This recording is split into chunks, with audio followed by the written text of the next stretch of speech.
Hi, everyone. Welcome to my live. And I am hopeful that you can hear me now because I was just on for like 35 minutes and finally someone dropped down and was like, no sound.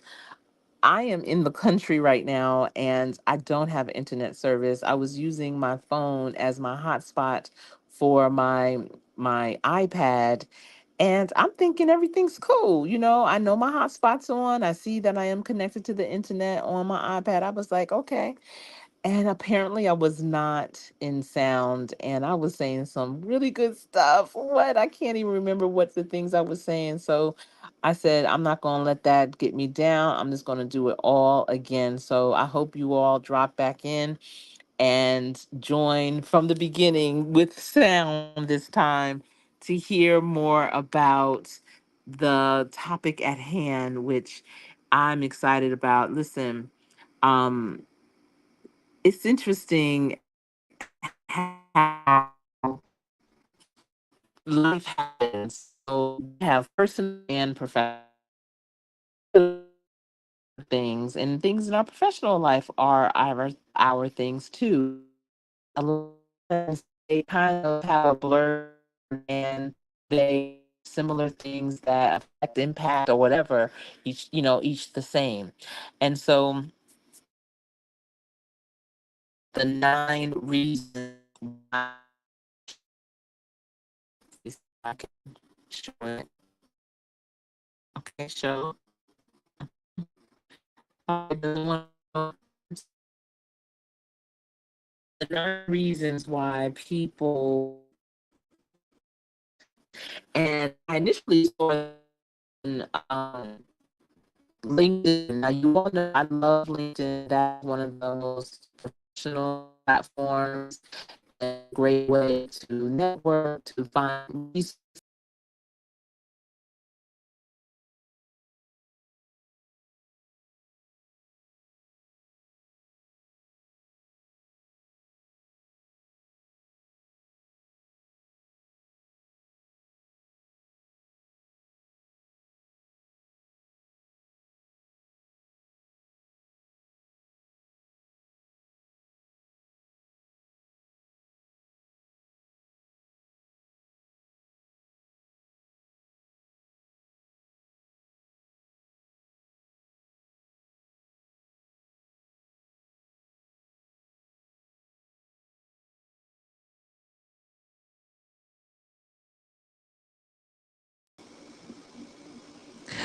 So you know what? A lot of times people will say, "Oh, the devil's trying to keep me from doing this, that, and the other when things go awry." But I look at it like God is trying to see what my stick to itness game is. And, that's why a lot of things are starting to happen with my internet connection. If you notice, I was off for a second. My internet went down, something went wrong, and StreamYard was like, oops. But I don't give up that easily. That's not how I roll. And I don't look at it as a negative in terms of something that the devil's doing. I look at it like God is putting me through a test to see if I'm serious about this or not. And I am. So that's why I'm back. All right. So I'm looking at the 9 reasons people quit. So again, I was on LinkedIn. And on LinkedIn, people put links to articles. They give you updates of things that they've done professionally, pictures and such. And then sometimes people post like pictures of inspirational quotes or different things regarding business. And so this one particular day, someone had posted on it says why people leave their jobs, why people quit. And when I was reading the different pictures that talked about it, I was like, huh, that could be your job or your relationship. And a lot of business owners, as well as, HR professionals and such, they are asking and wondering, why is retention so challenging? Retention is huge where people are pivoting out of career, but of everything. They're like, I don't give a daggone how things up out here. I, having like some like the woman from yesterday on the train. I need better work life balance. I need to be free. I can't handle this anymore. I gotta go. And come what may, I may have something else or I may not. I don't even care at this point. But they're trying to figure out why, like what's really going on. So in this image, it gives 9 different reasons. And again, I was like, this is kind of like mimicking reasons why people also get out of their personal relationships. And all of it, I think, is because people are rushing into things, I know during COVID, post COVID, pre COVID, even, if there was a good opportunity for someone to make a lot of money, people would tell them, oh, you need to apply here, you need to work here, you're going to make a lot of money. It's going to be a great thing. Oh, it's a game changer. No, but if they don't love it, like it, know it, prefer it, is not going to be a good thing, no matter how much money they make. The money is not going to solve any of their problems at the end of the day, but make sure their bills are paid, yes. But how happy are they? How satisfied are they? Someone might introduce someone to each other, saying, "Oh, I know you want to get married.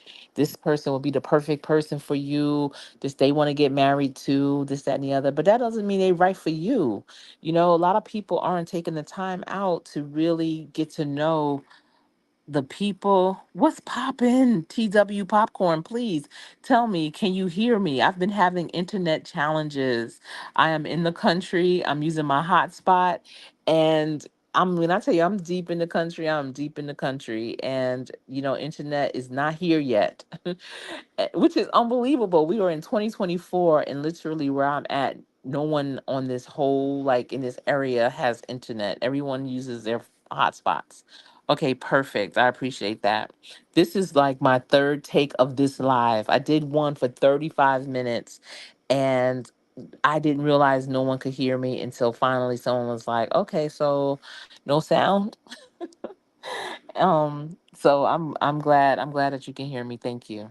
Good to see you.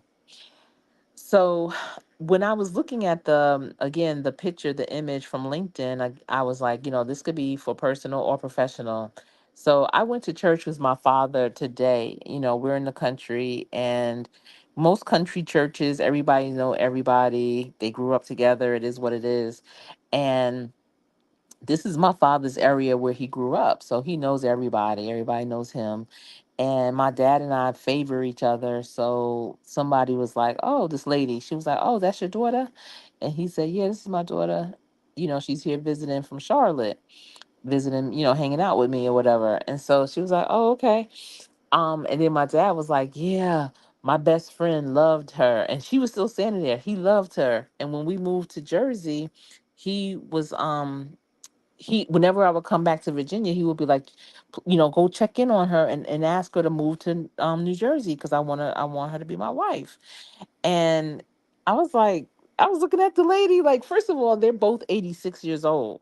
So they talking like this. So he's like, "Yeah, my best friend loved her. And she wouldn't give him no time. She would not bend for him at all." And I was like, "What?" So she was like, "Mm-hmm." And I said, "Why? Why, if he loved you that much, why wouldn't you marry him? Why didn't you want to marry him?" And she said, "Because I knew that he was going to stifle me. I knew that he wouldn't let me have the wings that I needed to fly, and I got things I wanted to do, and I didn't want no man to tell me what I can and cannot do." And I thought that was so dope because, again, she's 86 years old. And back in the what? In the 50s, late 50s, early 60s, and whatever, that's people didn't really care about all that. They just wanted to be married. And the fact that she was like, "No, I knew what I wanted in my life, and he wasn't gonna allow me to get that." And the fact that, this is a black woman back then where, things were limited anyway, but she knew that she could live beyond her limits. There were no limits for her. And she did not settle for someone that she knew was going to have her settle.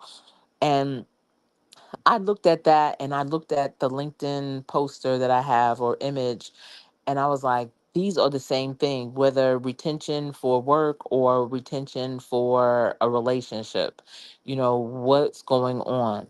And so these 9 things that I'm going to be sharing with you is definitely going to help you to reflect on yourself, your situation, and it may not be the other person, it may not be your company, it may be you. And if it is you, then what are you going to do? How are you going to change? How are you going to improve? One thing for sure, if you are, in any kind of relationship, if you are at any level of your career, I highly recommend that you seek therapy from a counselor or even look for a good coach. And I say you need to level up on each of those. So if you have a therapist, make sure it's a therapist that can take you or handle you for where you're at. And if you need to get another one because you've leveled up, you've improved, then do so. If you have a coach and you are now at the high level C-suite kind of area, executive level, get an executive coach to help you further your career, to help propel you forward. But don't do this alone. Definitely, look for the guidance. Absolutely always have God, and he's your first counselor. So, but then you also have other people that can help you strategize and get through. So the first thing, and I have, let me see, hopefully this will work. I have some things here that I want to first go into. So the first is low pay. And so you might be like, well, Coach Sherry, how is low pay in a relationship, like a personal relationship? So with this poster or image from LinkedIn, it gives warning signs and then it gives you how can you fix it. So a warning sign for low pay is high turnover rate. The fix is conduct regular salary reviews. Okay, so that's on the business side. A lot of people are leaving their companies or whatever for a dollar or two more. And then, the owners or the employer is like, yo, why is everyone leaving? What's going on? And they are, hey, slasher chick. This is like my third rodeo with this. Please, and I'm prayerful that this live will be able to stick because I'm in the country and I'm using my hotspot. I'm actually on my phone because my iPad just couldn't handle it. Not sure what's going on, but glad everyone is speaking. Perfect. All right. So with low pay, you know, that high turnover rate and people are jumping, for a little more money, but what does that come with? Is it coming with more demand? Is it coming with more responsibility? And with that more money, what are you doing with it? So, okay, let's look at it from a relationship point of view with the low pay. And it's not about pay, but it's about finances. All of it is about finances, right? So, we talk about financial literacy a lot, and a lot of people are talking about it. Everybody needs to be financial literate. Absolutely. I teach financial literacy. I'm a proponent for financial literacy. My dad is even at 86. Today I had to tell him, Dad, we're not talking about that today. Let's chill for Sunday. Monday and Tuesday, we're going to hit it.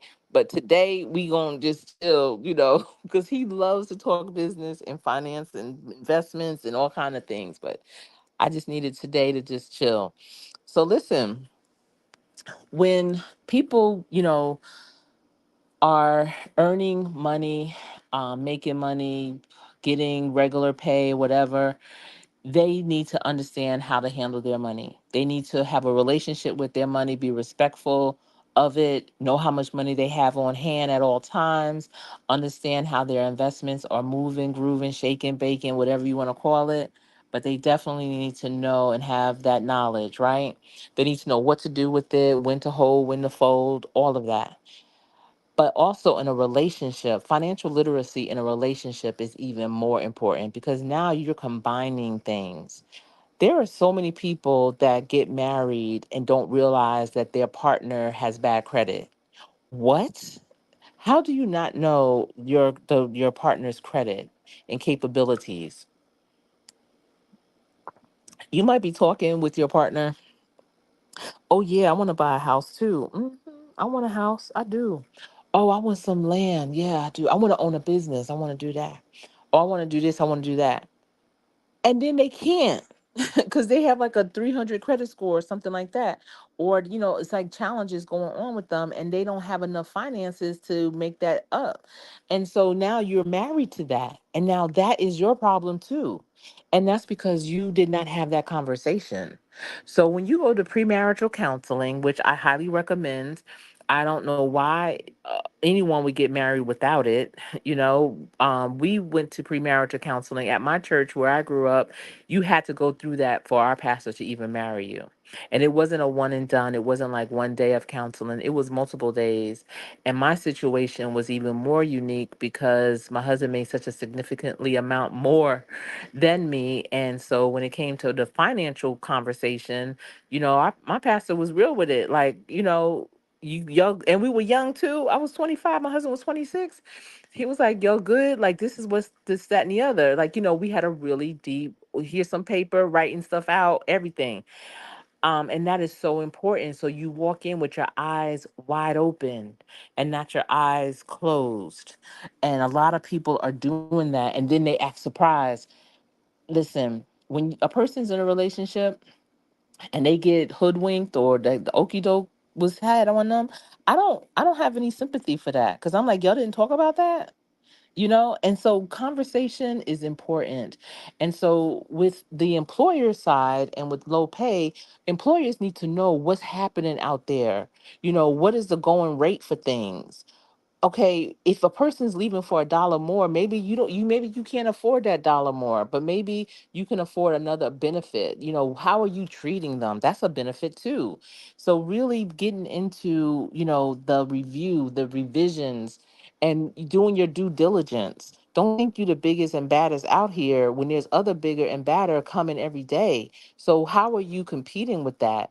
Again, maybe it's not your salary, but it's your treatment, it's your benefit. What is that looking like? How are you revising that?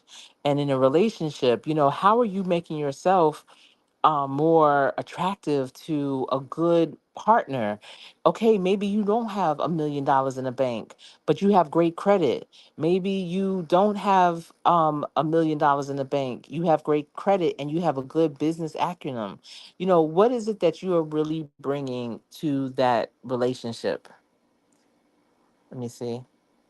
It costs a lot to get married as opposed, yes, and it's so much less. It's so much more to get married.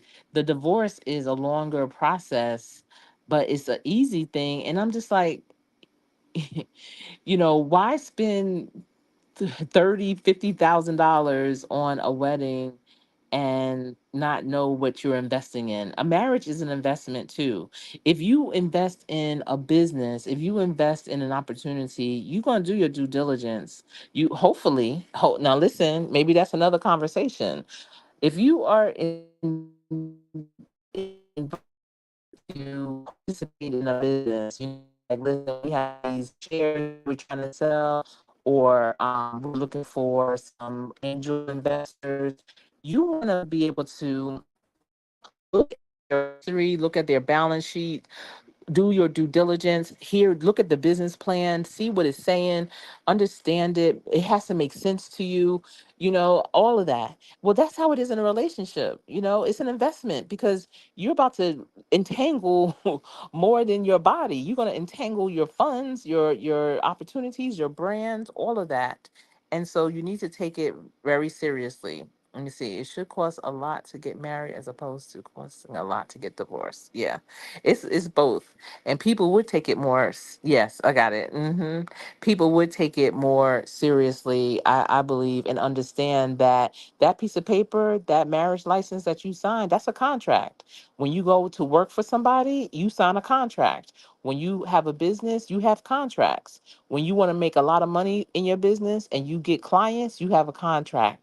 All of it is a contract, so you need to understand, how you can how it benefits you and your partner, and not get caught up in something that is not going to be favorable, um, because again, this is about 9 reasons people quit. All right, so the next one is, let me see, and this is called office politics, but I'm calling it culture. And so the culture, every company has a culture. Of course, people have their own cultures, from where they are from, how they grew up, how they do things. That's your culture. So on this document, it says warning signs are tense work relationships.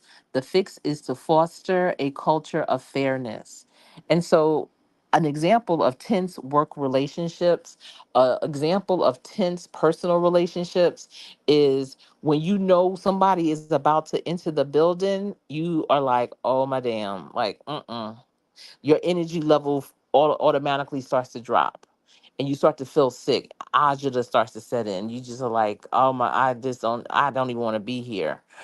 Or it could be being in a meeting and it's a conference room full, table filled, every seat filled. And that's another thing. They say if you have a meeting, you should always have an empty seat. If you have a business meeting, you should always have an empty seat at the table. And that empty seat should be, and I can't remember who I heard this from. I just heard this the other day. And they said that empty seat should be is for your client, your customer. So that means at the table, the person or the people that you serve is always considered. And that's what that empty seat is for. But if you have a culture where the energy is low and you have that leader, that person that is leading the meetings or whatever, and if no one ever contributes or says a word, that's not good. That's a bad culture. That's another reason why people quit because they are just like, I don't have a voice at the table. I'm at the table, but I don't have a voice.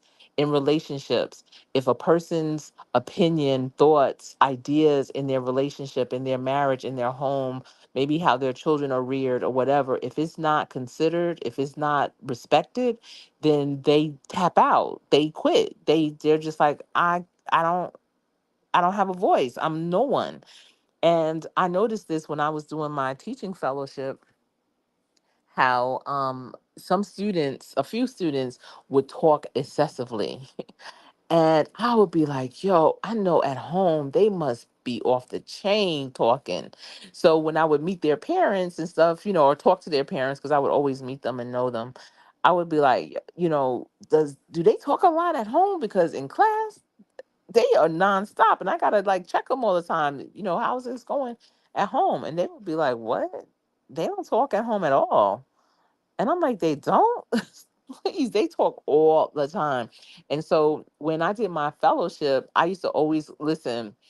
I would close the door, and I had some bad kids. I think when you are a seasoned person starting out on like with education and stuff, people always think, especially if you're a woman, a black woman, they always think, oh, she can handle all that. I would always the most boys. I would have like 30 something kids, and most of them would be boys. What? And so I at first I was like, I'm not gonna get to know them. I just want to teach them what they need to know and that's it. And they were so bad. And then the program director for the fellowship was like, Sherry, you're gonna have to like let them know who you are, like, on a personal level and talk to them and get to know them. And now they were like seventh and eighth grade, right? And so that's the middle passage years. Those are that years when they are just really off the chain.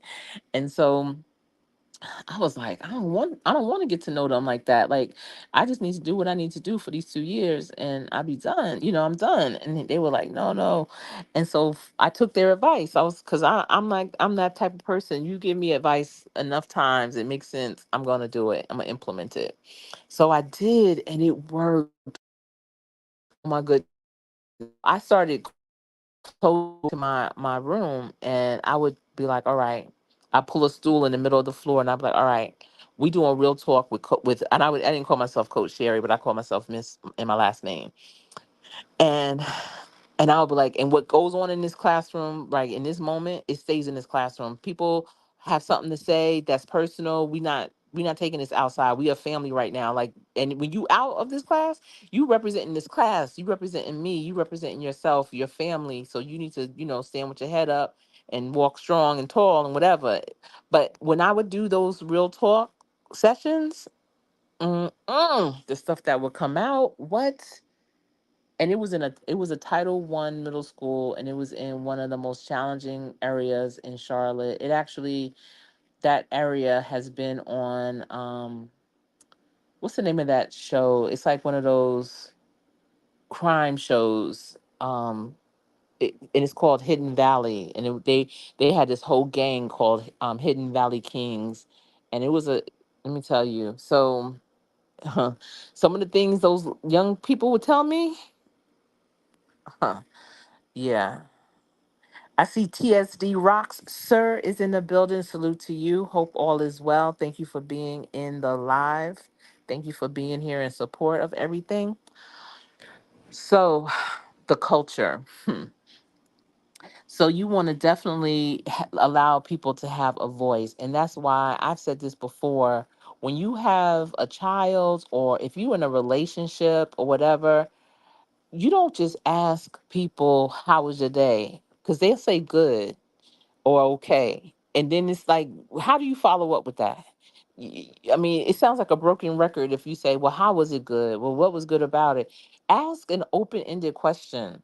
So the question I would ask my children all the time was, what was the funniest thing that happened today? What made you laugh so hard today? Or what were three things that you learned that you didn't know before today? So that way they're thinking. And because I asked questions like that, they throughout the day they was always trying to look for something because they knew I was going to ask an open-ended random question, and they wanted to be ready. And that's how it is even with relationships, you know. Listen, when we first got married, oh my goodness, I those first, like that first month, let's say, no, it wasn't after, it was, we were married, but it was like the first month of that first season that we were married. And my husband worked, and we actually, we, you know, we were living, well, actually it was when we were in St. Louis, let's say. And when he would come home, because I didn't know anyone like that, I would be like, tell me everything from the beginning. You got up, I know you got up, and then when you went to the facility, what you do then? Because I needed to know, like, and I didn't want him to just say like my day was good or it was okay. I needed to know all the details. And and then he just would come home after a while and just would start telling me all the details because he knew that's what I wanted. So communication is definitely key. And you don't want to have a tense culture where people aren't feeling like they have a voice, where it doesn't feel fair, you don't feel like you're heard. And that is definitely something that is important. All right. So the next thing is micro managers. All right. And you might be saying, well, boy, y'all, it might go out in a second because I see it's already like frozen a little bit. Mm-mm.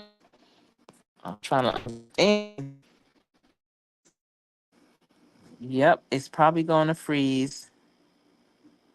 Yeah. Let me see. Have I frozen already? Yep. I don't know what's going on with that. I'm telling you, this country has to do better. There's no way that you can be in the country.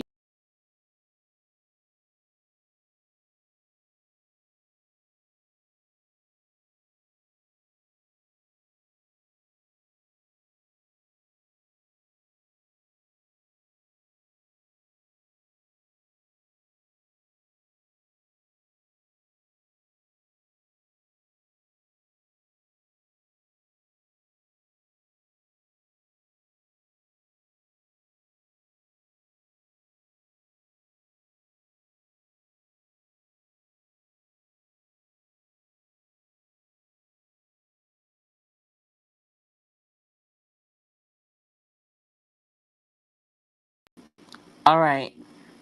See, this is what I'm saying. So it's like double dutch over here with the Wi-Fi. It's crazy. There's no way. So I appreciate you all for being here and still rocking with me. So we're talking about micromanagement now, and you might say, well, Coach Sherry, how is micromanagement in a relationship? I understand what that means. Um, with work, but what does that look like when it's a relationship? Well, first of all, on this flyer, I know Slasher Chick. I, So with micromanager, the warning signs is employees feel stifled, and the fix is delegate and trust your team.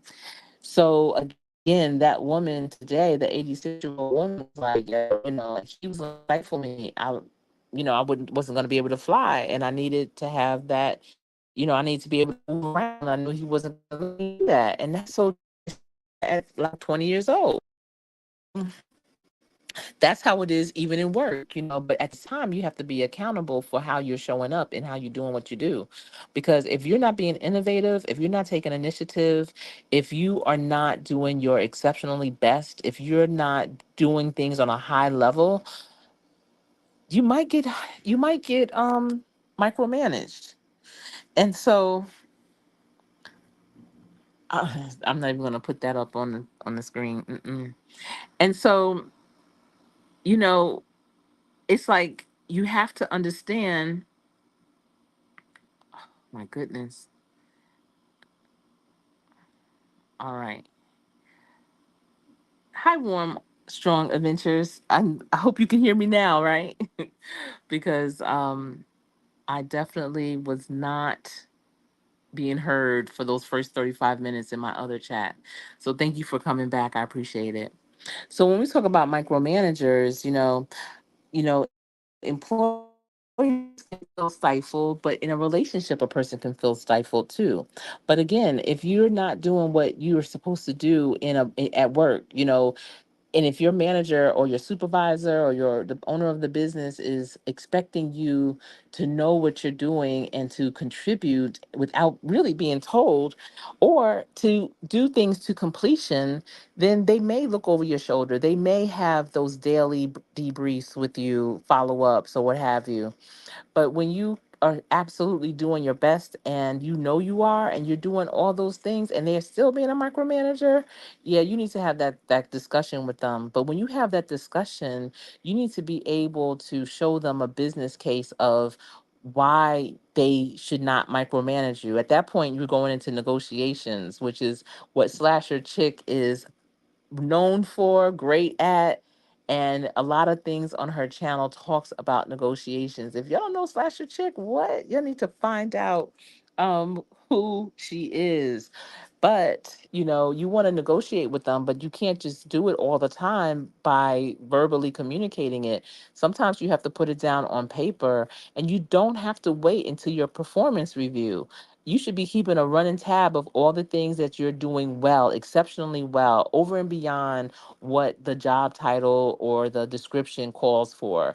And some people always think, well, I did what I was supposed to do in this role, but what did you do above that? And you write those things down, and you have a laundry list, and you put it in a business, model or case, so that you can say, listen, on this day for this project, I did this. I spearheaded it. I made sure that everything checks and balances. It went off without a hitch. We saved money. We saved time. Whatever you did that you can prove, you want to put that in there. So there's no reason for you not to still trust me. Just like with being a parent, when your children show that they can be responsible in the home alone, they're not having wild parties for those 1 or 2 hours that you may leave them or whatever, then you definitely can say, okay, I get it. I'm my bad. I didn't recognize that. So you're right. I can trust you at home alone without eating all the food in the kitchen or whatever the case may be.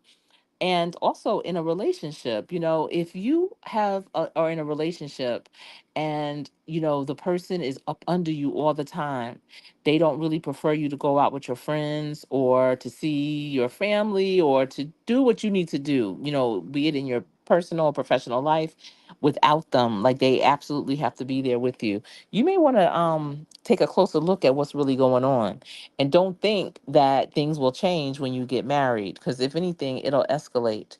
And that's one of the reasons why I really was like, yeah, my husband is for me, because he was not like that at all. Because he did trust. And you see where it's, well, you don't see it, but the trust, it needs to be the trust that you have for each other, for your team, for your spouse, for your mate, for your partner. And he trusted me just like I trust him. And so with that trust, you are like, yeah, you can go, because everything's gonna be all right, and I'll be right here when you get back. But if it's not like that, if it's like, oh, you going, I gotta go too, that's a problem. And you have to check and see, how are you showing up? Are you showing up in an untrustworthy way? Are you trying to be sneaky with things? Are you not being forthcoming? What are you doing that's making that? Because you sometimes you have to take account.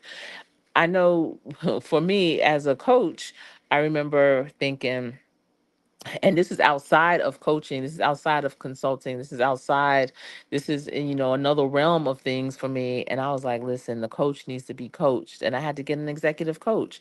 But the thing is, when you have a coach, just like, good evening, East Dad, a quick pop in, thank you for being here. I listen. I rarely listen to my pre-records or my lives. I rarely listen to it. But one of my brothers, he must have listened to it yet last night's live, the Saturday social, and he put a message and then he texted me and was like, "Yo, that was funny." And so I was listening to it, and East Dad, you were hilarious to me because you were derailing me like no other. I'm so easily distracted until it was good. I enjoyed last night's live. Thank y'all for rocking with me in there for sure. So, um, there I am derailed. The micromanagers. So oof, I can't remember what I was saying. Dad, go on, East Dad. Oh, okay. So the coach needs to be coached, right? So the thing is, though, and especially like when I have clients, I'm telling you, I give some great resources, great strategies. I have clients that do adhere to them and excel. And then I have those that just listen, they take it in, they say yes, they excited, but then they don't move for whatever reason. They don't move, and I get it. And sometimes life happens. Maybe once they leave my presence, they're like, I don't know if I can really do it all alone at this point. I don't know what the challenge is a lot, but I know that sometimes there are challenges. But for the ones that adhere and are like, listen, I'm doing it, they fly. And I know for me with my executive coach, I with the strategy she gave me, oh, and she follows me on LinkedIn. I follow her as well. And she's always like, girl, like you over exceeded. And I've done, videos, I had professional videos where I did recommendations, or what is it called? Not recommendations, but um I let people know the impact that her coaching has had for me, because sometimes a coach needs to be coached, and you can't just think you're going to win the game because Phil Jackson is your coach. If you're not doing what Phil Jackson is telling you to do in practice, if you're not running his plays, then you're not going to be that number one player that you want to be. Just having that coach in your corner doesn't make the team win. The team has to perform, and every player on that team has to perform too, because every player, every position makes that team a whole. And a lot of people don't realize that. They think, "Oh, I got this coach," and but what are you doing with the information? So, okay, there goes the micromanager piece. And I think that really is yeah, that was a testimony, but it was for the next image, which is poor leadership. Let me see, where is it? All right. So poor leadership. And so with this, it says that poor leadership is the signs are frequent complaints about managers, provide leadership training. So a lot of times, the head is what really gets everything going. Your brain, and I'm a witness to that with ALS, because ALS, your body dies, but your brain stays. And that whole thing is just amazing to see. It's crazy. To me, it's the worst disease. That's what my mother had, that anyone could have. But they always said that the body leaves with the head, and if the head ain't right, then everything is not gonna work out. And a lot of organizations, people have these titles, but they aren't really either ready for the title, or they're not trained up for that title, which is not being ready for it, basically. So just like being a man doesn't make you ready to be a husband, to being a woman doesn't make you ready to be a wife. How are you developing yourself? Being out of college doesn't mean you're ready to be a professional. Being out of high school doesn't mean that you're grown. Like, how are you preparing to be that leader. We are all leaders in our own right. We all have leadership capabilities. And I think even in a marriage, both parties, the man and the woman, and woman and the woman, man, whatever the case may be, each person has to be a leader. But I know for me and mine and how I like, I'm old school and traditional in that way where, I want an alpha male and that's what I have. That person that is like, this is what it is. And not being stubborn with it where I don't have a opinion or a voice, but he's able to see it from all angles and able to say, okay, this would be the best thing for our family according to our conversation. And 9 times out of 10, more like 10 out of 10 in many cases, I'm like, yeah, that's about right. It's about the negotiation of it because it also is, give and take. Because then there are those moments when I have to take the lead. I know with the real estate development, I was the CFO of that project. Everyone thought, because my husband is the man, that he was the one that was the lead. But when it came to the numbers and the business plan, that was me. And he knew that. I remember we were at a meeting and oh my goodness. And it's hard, let me tell y'all, as a young black couple doing something, a big project like a real estate development, that thing right there. And we were in our 30s, our mid 30s when we doing that. But and it was mostly older Caucasian men were people that we were sitting across the table from. But we were having a discussion and it was referring back to something else that we had talked about days before, and I write everything down. And so I remember they were trying to challenge me on the point. And I was like, no, on this date, this is what we agreed upon. And I remember my husband was like, oh no, what we're not going to do is debate my wife on her notes. She could publish those. Like those is etched in stone. Like that's the truth. That's where we're going. And they, because I guess, and unfortunately, because he was the man, they was like, oh, okay. And maybe also because he's 6'6", 300 pounds, they also was like, oh, okay. I don't know. But either way, that's how that worked out. And so, all right, Eastad, thank you for being here. Hope you have a good night.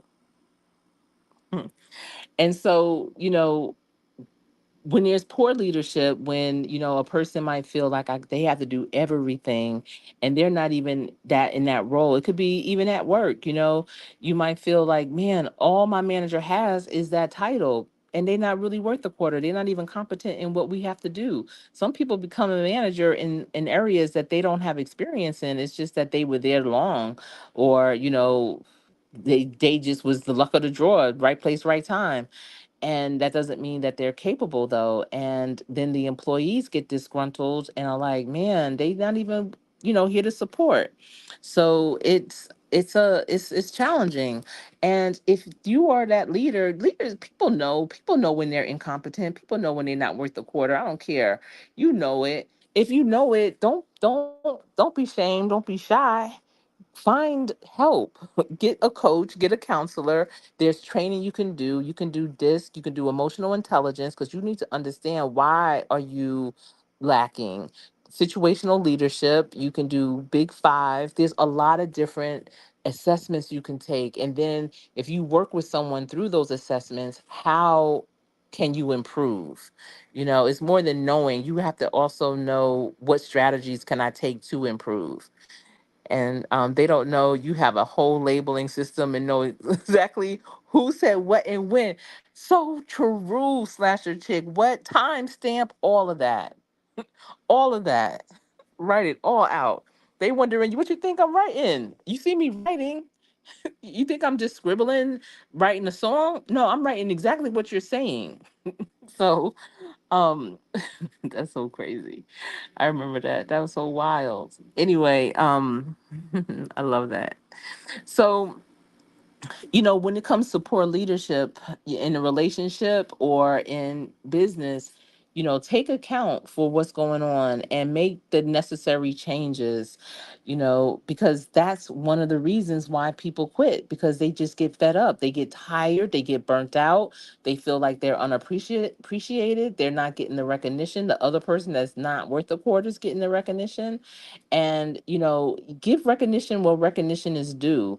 If you know that someone on your team did that thing, let them know, and let the people that are applauding it know, oh, thank you, but this person right here, they were the mastermind behind that. And that really goes a long way. Sometimes that goes further than an increase in pay. Sometimes that goes further than, a title change. Just being recognized and understanding the importance of, we all have a place right here. All right. The next thing is no opportunities. And on this flyer or poster or whatever, it says the warning signs are stagnant career paths, and the fix is offer growth and development programs. And so, no opportunities. And again, that woman I was talking to today that is 86 and knew 50, 60 years ago that she did not want to marry him because she was not going to be able to grow. She knew in that relationship that she would not be able to be the woman that she ended up being, having the career that she wanted, being the boss of her business that she knew she could be. And there are some relationships where they don't want you to do it so much, to make it so much, to elevate but so far. And if that's the case, that might not be a good fit for you. But before you bounce, and especially if you are already in a committed relationship, go again counseling or coaching to help you do that. But they have to be willing to go through it too to see how they are fitting in on that. That accountability piece is strong, it's big. People, they quit because in business, in their career, because they don't see where they can grow in their position. All of the positions may, already have security. But then, with AI and technology increasing and developing, learn something new, upskill and reskill where you're at. And you never know, you might find a whole new niche, a whole new occupation with where you're at. Some people, they just and see what they can do. Things continue to evolve, and especially you're in. And if they need someone that can do AI, let's say, or someone that can, work a particular type of technology or platform, and if you go to community college, look and see what your industry is looking like in the next 5 to 10 years. And not necessarily just your industry, but your occupation alone. Your occupation is being done in all different types of industries. And some industries are more advanced than others. So see what they're doing and how they're implementing it. And if you don't know it, learn it. So when your company is ready to upskill or upgrade or whatever, you're in position, you'll be the only one in the building that knows how to do it. And that helps give you more security. But if you're in that kind of relationship where they're telling you what you can't do, oh no, you can't do this. Listen, my businesses in the beginning, especially, and when our kids were young, my husband, he would listen, he was so supportive. If I needed to go out of town, he'd be like, I got the kids. When you know what I mean? And so many people would be so surprised, like, huh, how, because he knew, like, I've always been like that. When we were dating, I always was doing a lot of different things, interesting things, amazing things. And why should I stop because I'm married? No, it goes on. I mean, I didn't do it to the extent that I used to do it when, before I was married, because again, I had kids and everything. But my fire was never put out in that way. My creativity was never put out. My innovation was never put out. And I'm so grateful for that, because I was always surrounded by so many women that didn't have that same opportunity. And I shared this before. I remember being in New Orleans, and he was a free agent. And I promise you, when free agency started, I don't know how it works now, but when it first started and teams didn't really know how to like deal with it, they didn't know how to do it. They this was like one of the first full official years of like a real free agency, and they flew us both into New Orleans. The head coach and the general manager picked us up from the airport, and we stayed in the best hotel. It was during Mardi Gras. We stayed at the Intercontinental with the room overlooking, um I think it was Bourbon Street or whatever the parade comes down, because we had the grandstand like just one floor up from us that we can have access to. It was just, the treatment that they gave us was unbelievable. And I just remember the general manager, we were at an event, and now this is after, we signed with them and everything. And we were at a social event, and the general manager was like, hey, because I got to know them really well too. And he was like, hey, Sherry, like, how's everything going? I was like, it's going good. He said, so what are you doing? And I was like, wow, that's interesting. That he would ask me that. I mean, you know what my husband's contract is. Like, that was an interesting question you would ask me. But I told him, because I had my own business, I always had my own business. And so when I told him, he was like, oh, okay. But I just still felt some kind of way that he asked me that, because he asked me, like, I don't know. Maybe I read through it wrong. I was young. I don't know. So I remember though asking another wife, like, well, how do you feel if people ask you what? Because she didn't do anything. She didn't have a job. I don't know. She was just, I don't know. But I asked her. I said, how do you feel when people ask you what do you do? And she said, oh, I tell them nothing. I feel fine. I tell them nothing. She said, I say, let's say the guy's name is John Doe. John Doe doesn't want me to do anything, so I don't do anything. And I tell him that. I'm like, wow, okay, that's interesting. So, again, no opportunities, but that's a warning sign, because that gets old. Not having no opportunities, you might think you want to be kept or whatever you want to call it, but that gets old. All right. So the next is lack of autonomy. And the warning signs is stifled creativity. And then the fix is to empower employees to make decisions.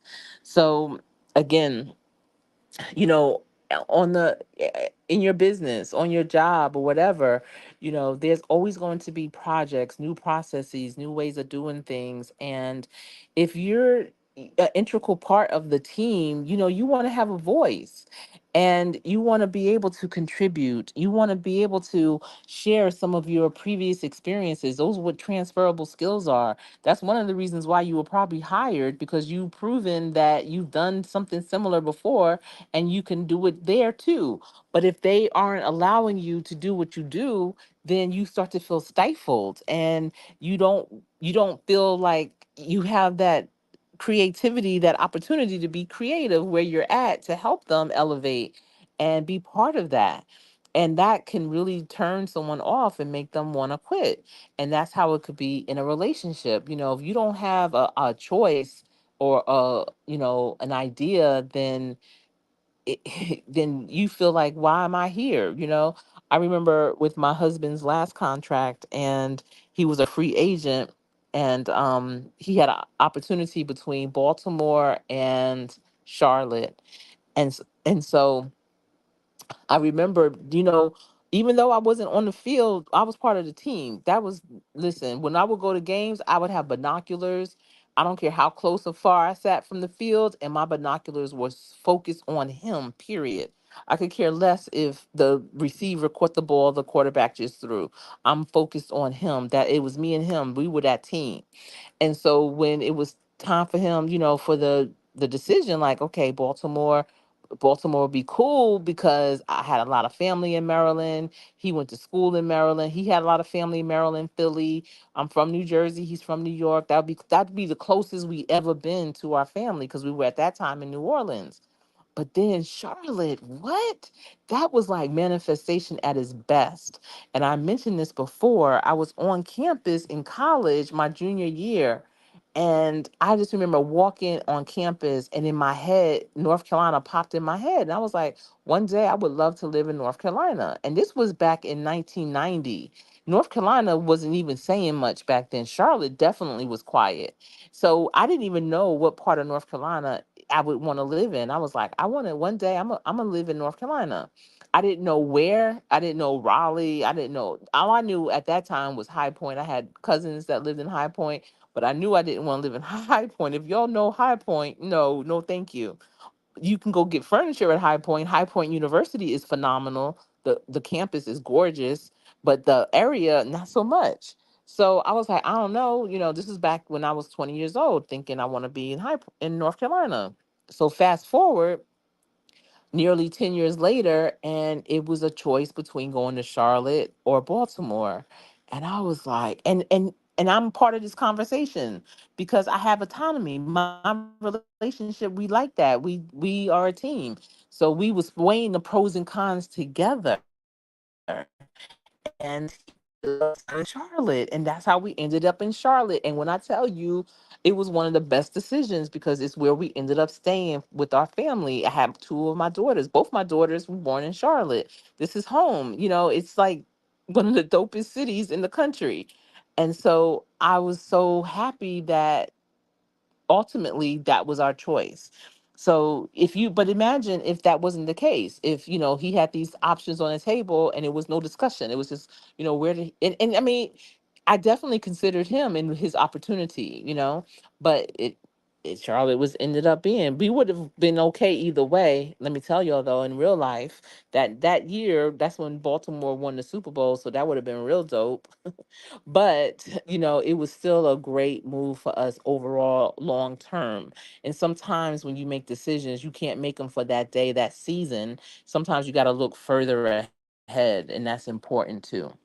All right, so the next thing is toxic environments. And on the top, it talks about and the fix is so are working, in your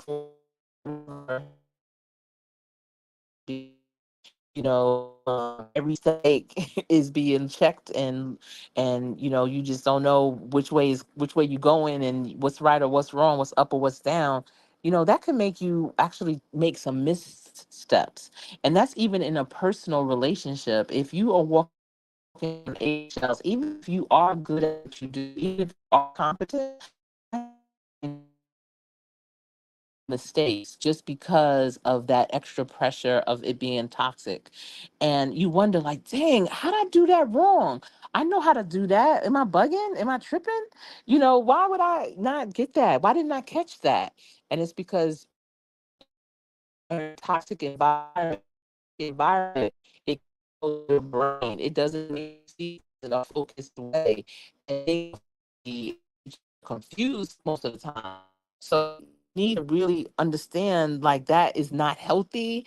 That is not something that is going to elevate you in any way. You may miss other opportunities because you're not performing how you can.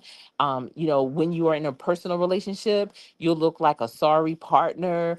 People will be like, dang, like, you don't even keep yourself up, because you just don't even have the energy to do so. So if you find yourself in that situation, first of all, there's help lines and hotlines that can help you get through that. I don't know. It could also be dealing with, it could be abuse. Abuse comes in different forms: physical, mental, emotional, verbal, all that. Seek help. And if you have to leave, and we talk about why people quit, sometimes you have to for your own sanity. And again, that's personal and professional. All right. So the next one is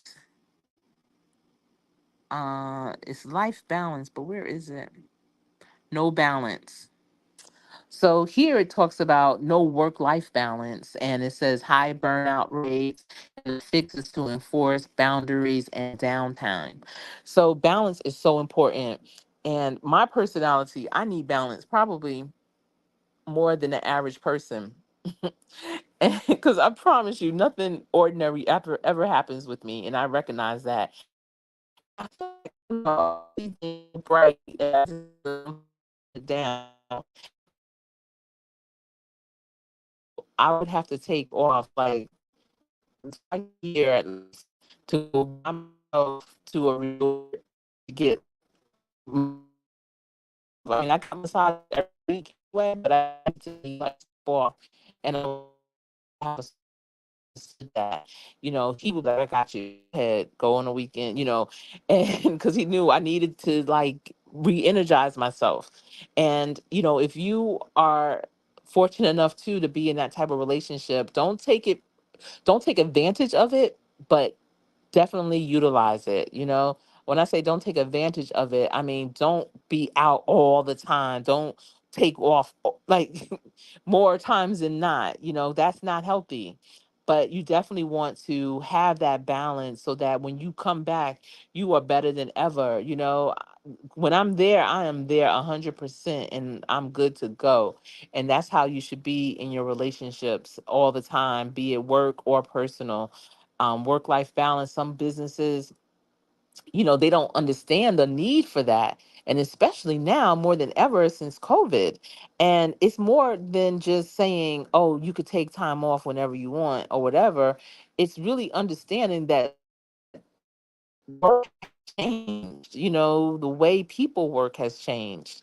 And there's some businesses that are still kicking and screaming. There's still people in those organizations that are able to handle their teams in the way they need to handle that don't understand.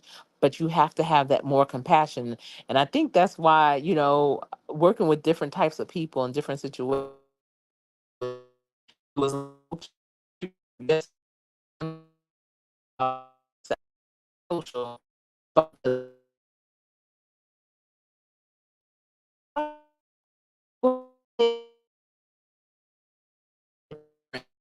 and they are tugged. They have these medical things I deal with for one set of people. They got school for another set. Then they trying to do the best they can for themselves. And then they have a career. It's a lot to juggle. You can juggle it if you have that balance. If you have the bandwidth, the flexibility to have that type of balance. And so it's so important to know that and to seek that and to communicate that. It's not about trying to do things undercover, lying. Oh yeah, I said I was sick but I wasn't, it was really I had to go to this. Like, don't lie about it, keep it real 100%. If you can't be authentic, then you don't even know what kind of balance you need. If you have to go around lying about what you're doing and how you're doing it and what you need, then you don't even know what you need. So you want to be honest all throughout when you are seeking that work life balance. And if you're finding that you have to lie, you need to check either yourself and or the person you're lying to, because maybe it's the way that they are presenting that is making you feel that way. Maybe that isn't the right situation for you. So balance is important. Okay, so the ninth one is not feeling appreciated. Oh boy, getting ready to go off. Okay, I know okay, there it is. Okay, I thought I was gonna lose service again, but not feeling appreciated. So warning signs are lack of engagement, and the fix is recognize and reward achievements. So again, the lack of engagement. I don't cook, so that's not my thing. But if I did, periodically, I'll back in the day a little bit, But whenever I did cook, my family always was, they were very appreciative. My husband would be like, tell your moms, how good the food is or whatever, because he knew it was a struggle.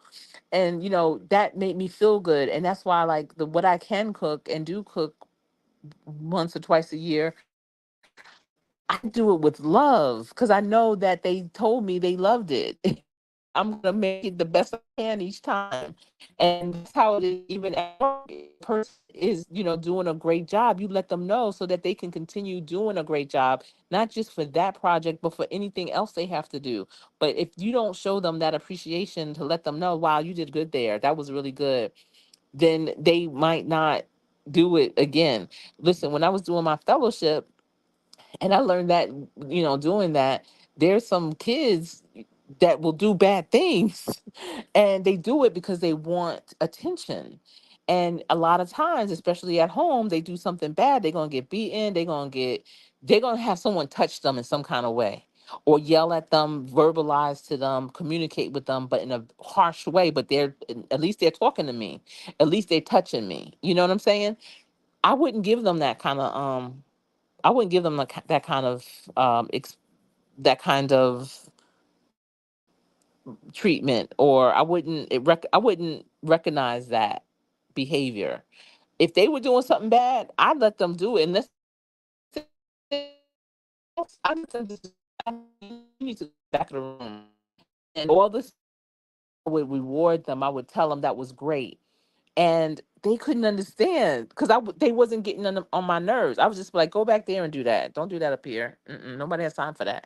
And they would go to the back of the room, and they're by themselves a lot of times because people learn from other people. So some of the other bad ones would be like, well, he didn't get any, or she didn't get any love from that, so I'm going to be good because Miss such and such is cool in real life. And so what I would do, the real bad ones, when they would do something good, I would be like, "Oh my goodness, like I knew it. You are that person. That's what I'm talking about." And I would call their parent. And I remember the first time I made those calls like that, and the parents like, "Oh, here we go." Like what they do, boom, boom, boom. And I'm like, "No, no, no, calm down. No, I'm here to tell you that they did something great. They did X, Y, and Z. Your child is real smart for real." Like, and so I started having more of those calls, and those parents started to pick up. And whenever I needed something from them, they would be right there. They'd be the first ones. Oh, I got you. Because they knew that I wasn't trying to tell them what their child was doing wrong, but what their child was doing right. I wanted to let them know I appreciated their student. I appreciated them as a parent. And that's all people want in life, is to be appreciated, to feel appreciated. All right. So, why do people really quit? They quit because the pay. They quit because of the culture, micromanagement, poor leadership, no opportunities, lack of autonomy, toxic environments, no balance, and not feeling appreciated.